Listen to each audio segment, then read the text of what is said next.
research-based education, SAP, PEGA certifications, entrepreneurship, KL, deemed to be university.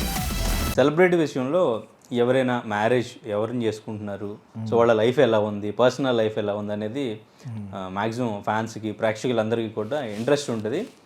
So వాళ్ళు సడన్గా divorce తీసుకుంటే అది కూడా ఒక చర్చ అవుద్ది. సో ఎందుకు డివోర్స్ తీసుకున్నారు, ఏంటి రీజన్ ఏమై ఉంటుంది అని. ఇప్పటి వరకు కూడా సమంత చైతన్య ఎందుకు డివోర్స్ తీసుకున్నారు అనేది డిస్కషన్ జరుగుతూనే ఉంటుంది. వాళ్ళ పర్సనల్ లైఫ్లో వాళ్ళు మూవ్ ఆన్ అయినా కానీ దాని గురించి మాట్లాడుతూనే ఉంటారు. అయితే ఇప్పుడు రీసెంట్గా నిహారిక తన డివోర్స్ గురించి ఒక ఇంటర్వ్యూలో మాట్లాడింది. సో ముందు ఒకలా ఉంటారు, తర్వాత ఒకలా ఉంటారు అని తను ఎమోషనల్గా చెప్పుకొచ్చింది. సో అయితే దాని మీద ఎక్స్ హస్బెండ్ చైతన్య ఎవరైతే ఉన్నారో తను రియాక్ట్ అయ్యారు. సో ఒక ప్లాట్ఫామ్ మీద ఒకవైపు ఇట్లా మాట్లాడించడం, ఒకవైపు దీని గురించి డిస్కస్ చేయడం అనేది కరెక్ట్ కాదు అని చెప్పేసి మాట్లాడడం జరిగింది. సో మీరు ప్రశ్నలోనే జవాబు చెప్పేస్తారు హ్యాపీగా.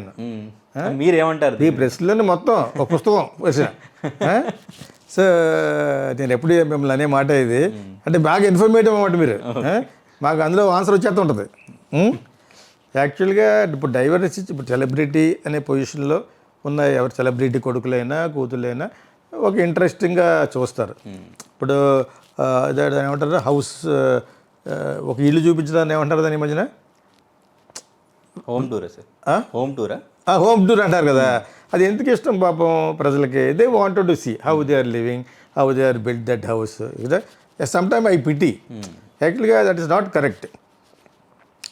బట్ ప్రేక్షకులు ఎక్కువ ఉన్నారు దానికి. హౌస్ టూర్ అనేది ఎవరికి చేయాలి? యాంట్రియా ఉంది కదా, ఎవరో 4,500 కోట్లు పెట్టిన అన్ని ఫ్లోర్లో కట్టిన అటువంటిది చూడాలి నాకు ఉంటుంది. You don't get an opportunity to go to Mukesh Ambani కాబట్టి కదా.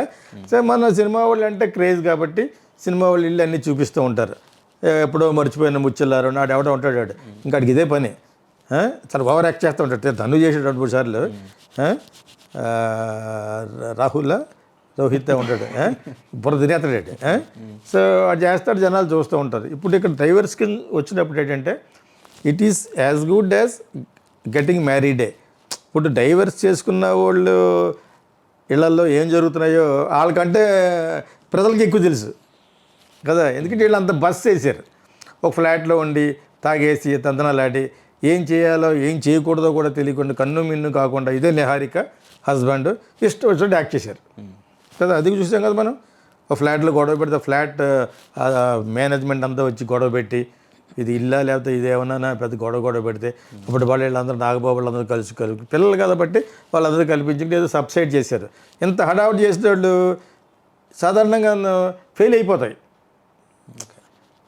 ఫెయిల్ అయిన వాళ్ళు ఎవరైనా ఉన్నా చూడండి, వాళ్ళు ఇంత బజ్ చేయరు. టేక్ సపోజ్ చిరంజీవి గారు అబ్బాయి ఎప్పుడైనా హడావుట్ చేశాడా? 10 ఏళ్ళు అయింది పెళ్ళి అతనికి. ఇటువంటి అడావులు ఏం చేయలేదు. ఆ అమ్మాయి కూడా చాలా పెద్ద సోఫిస్టికేట్గా వచ్చింది. వీళ్ళిద్దరూ చేసినంత అడావిడ చిరంజీవి ఫ్యామిలీలో ఎవరు చేయలేదు. That is not correct. ఇష్టం వచ్చాడు చేశారు, చేసి ఇప్పుడు విడిపోయారు. తనిచ్చిన నాకు చూపించారు కదా మీరు ఇందాక, అతని యొక్క స్టేట్మెంట్ కూడా చాలా బాగుంది. 2 సైడ్లో యాక్చువల్గా యూ మస్ట్ జడ్జ్ పీపుల్ అని చెప్పి ఒక సైడే చేయకూడదని చెప్పేసి కదా. కరెక్ట్. ఈ అమ్మాయి కొంచెం ఎక్స్ట్రోవర్ట్ కింద లెక్క, కొంచెం జూబ్లియంట్గా సరదాగా ఉండే టైపు కింద లెక్క. ఆ అమ్మాయి ఇష్టం అది. బికాజ్ వీ కెనాట్ ఆ అమ్మాయిని శాసించలేం కదా. Still small girl. కానీ సరదాగా ఉండాలనుకుంది, వర్కౌట్ అవ్వదు. చాలా విషయాల్లో వర్కౌట్ అవ్వదు. యాటిట్యూడ్స్ ఇద్దరు కలిసి బతకలేరని నేను ఒక 2 సంవత్సరాల నుంచి చెప్తున్నాను.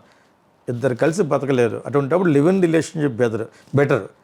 పెళ్లి చేసుకుంటే విడిపోకూడదు అంటారు. Respect marriage institute. మన యొక్క వ్యవస్థలో ఉన్న పెళ్లిని సాంప్రదాయాన్ని రెస్పెక్ట్ చేయండి కుర్రోళ్ళందరూ కూడా. ఆ రెస్పెక్ట్ చేసే ఓపిక అంత టైం మీకు లేనప్పుడు కలిసి బతకండి కొంతకాలం. రామ్ ఫినిష్ నీ దారిని. ఇప్పుడు అటువంటిదే నువ్వు సాంప్రదాయాన్ని కించిపరిచేట లెక్క. నిహారికని అబ్బాయి మీరు కలిసి బతకలేనంత యాటిట్యూడ్ ఉన్నప్పుడు కలిసి బతకండి, కానీ పెళ్లి చేసుకోకండి. పెళ్లి చేసుకుని దానికి ఎంత ఖర్చు పెట్టి that happened in my family also. Why I'm telling is వాళ్ళకు కూడా తెలియాలనే. ఇప్పుడున్న ఈ రోజుల్లో ఉన్న జనరేషన్లో పెళ్లి చేసుకోకండి, చేసుకుంటే విడిపోకండి. ఏదో కింద అడ్జస్ట్ మెంటాలిటీగా ఉండండి. ఎంత తప్పితే విడిపోతామని ముందే తెలిస్తే ఎందుకు తెలియదు? చోట్ల చిన్న పిల్లలు వెళ్ళి పెట్టి కొరకడేటి డెఫినెట్గా పడదు.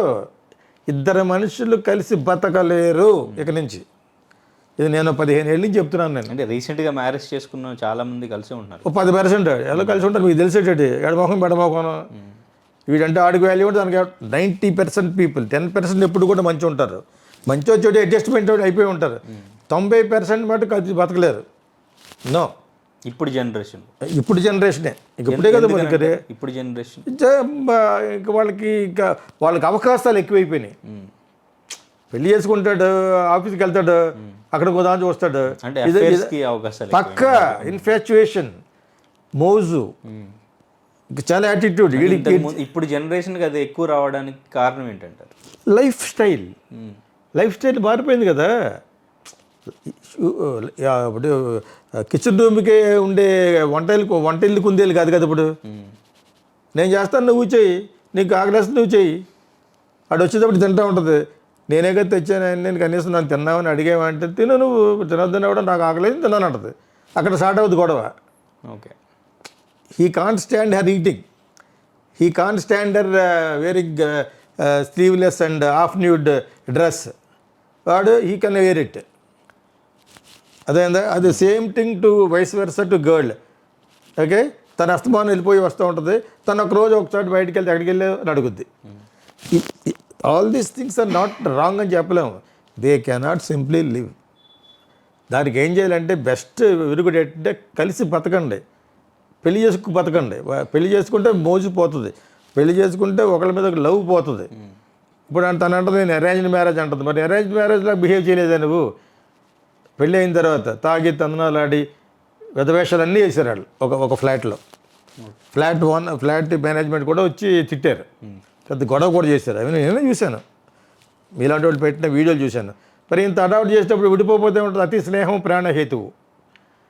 టూ మచ్ ఇంటిమేటెడ్గా ఉంటే ఇదే పోతుంది, ఏదో ఒక చోటగా ఇది వస్తుంది, గొడవ వస్తుంది. Okay, he can't stand that girl is holding and hugging his friend. Okay, how can you do this? What ఆ ఫ్రెండ్, నీ ఫ్రెండే కదా సరదాగా సోషలైజ్ చేశాను. ద ఫక్ ఈజ్ సోషలైజింగ్ అంటాడు.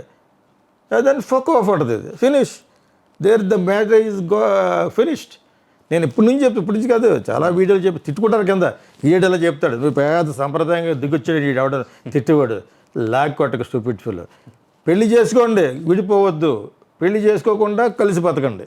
ఓకే, పెళ్ళి అనేది biggest flop of this millennium. ఎవరిని పెళ్లి చేసుకోవద్దు అంటున్నారు అయితే మీరు? ఇటువంటి ఏదో మెంటాలిటీ ఉన్నవాళ్ళు. ఎటువంటి మెంటాలిటీ ఉండాలి? ఫ్రెండ్స్ వస్తారు, సోషలైజ్ చేయాలి, తినండి, వాళ్ళతో కలిసి ఉండాలి, షేక్ హ్యాండ్ ఇవ్వాలి, అన్నీ ఇవ్వాలి. దానికి తట్టుకోలేడు. పొజిటివ్నెస్ అనమాట, తట్టుకోలేడు మగోడు. ఆడది అసలు తట్టుకోలేదు. ఒక్క నిమిషం వాళ్ళ ఫ్రెండ్ వస్తే ఆ ఫ్రెండ్ పరిచయం చేరాళ్ళు. Okay, that happened for me it self.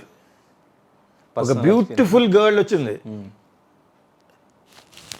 She is beautiful అని తెలుసు, from US. So they crossed and went off. They did not she did not introduce to me. Okay, who is narrow minded here? అంటే నేనే cinema వాడిని, నువ్వు నన్నే introduce చేయడం నాకు బయట పోవడం ఉంటారు. But still that happens. నేను నన్ను కానీ చెప్పుకోకపోతే మీకు అర్థమవుతుందని చెప్తున్నాను. Okay, that happens every day. This happen 30 years back, not now. ఈ జనరేషన్ నేను అడిగే కాబట్టి చెప్పాను. ఆ జనరేషన్లోనే we are modern. Okay, but narrow mindedness is there for everybody. ఇద్దరు కలిసి బతకలేరండి. నో. ఓకే. మరిన్ని వీడియోస్ కోసం ఛానల్ ని సబ్స్క్రైబ్ చేయండి. లేటెస్ట్ అప్డేట్స్ కోసం వాట్సాప్ ఛానల్ ని ఫాలో చేయండి. అండ్ లింక్ డిస్క్రిప్షన్ లో ఉంది.